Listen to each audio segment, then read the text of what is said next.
افغانیان چې دا 40 کاله زمونږ په دې ملک کې پاتې شوله نو دا زمونږه ورونه وو مونږ پناه ورکړې وه پناه دا زمونږ حق و خو ټول عمر په دې افغانیانو باندې مونږ پیسې خوړلې یعنې د اقوام متحده نه د امریکې نه مونږ د دوی په سر باندې پیسې اخیستې دي او مونږ دا ویلي چې زمونږ سره مهاجر پراته دي افغانیان مونږ ساتلی نه دي په افغانیانو باندې خپل ملک مونږ ساتلی دي چې څومره د جرمن نه د لندن نه د یو ځای بل ځای نه زمونږ په دې بینکونو باندې د افغانیانو پیسې راځي دومره د پاکستانیانو پیسې زمونږ په بینک باندې نه راځي او چې څومره کاروبار د افغانیانو زمونږ په دې ملک کې و دومره د پاکستانیانو نه که زمونږ په دې خاوره آباد و خو مونږ له پیسې راکولې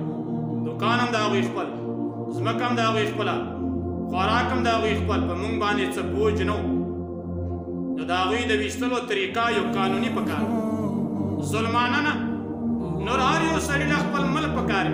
وي یو نیشنلټي ورته میلاو شي یو ملکیت ورته میلاو شي یو تشخص د هغې په خپل ځای باندې وشي افغانیان خپل ملک له لاړل خپل ملک قبول کړله هغوی اوسه یو تشخصه یو شخصیت د هغوی پیدا شولو په دې ملک کې که هغوی 100 کاله تېر کړي وي خلکو ورته مهاجر ویلي ټول عمر به هغوی ورته خلکو مهاجر ویلي خو موږ به یې چې انصاف په دې باندې ونه شولو دا ظلم د دوی سره په دې خبره باندې وشولو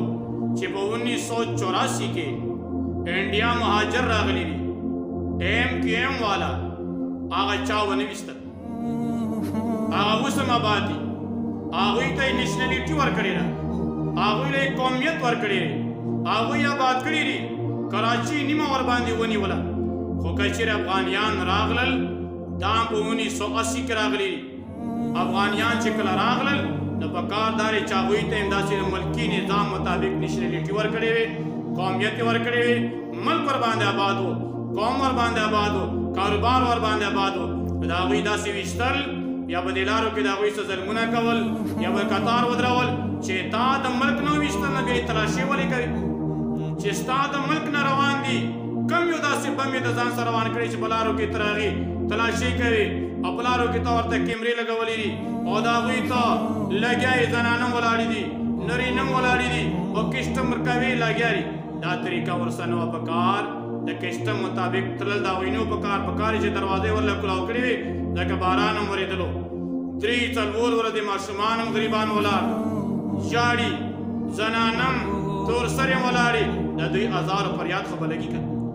تا خو هم به دعا کوي چې رب بل کور وران کې خپل کور به د وران شي زمونږ په دې ملک کې چې دا اختلافات راغلي دي زمونږ دا ملک چې ورانېږي دا دماکي کېږي دا زمونږ د خپلې غلطې پالیسۍ د وجې نه په افغانستان کې مونږ ګور ولګولو او مونږ د هغې ملګرتیا وکړله د امریکې نو زمونږ په دې ملک کې اور ولګېدلو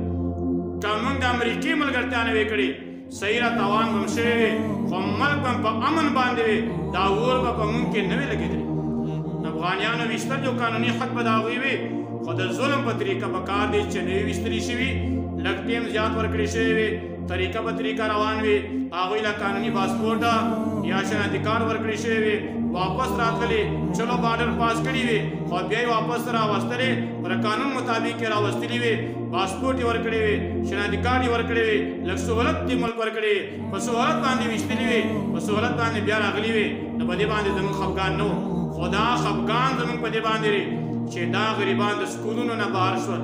مدرسو نه یې بهر کړل کورونو باندې چاپې وهه بیا زموږ پوله د هغې نه سونې پټوي پیسې د هغې نه وباسي دا ظلم دا بربریت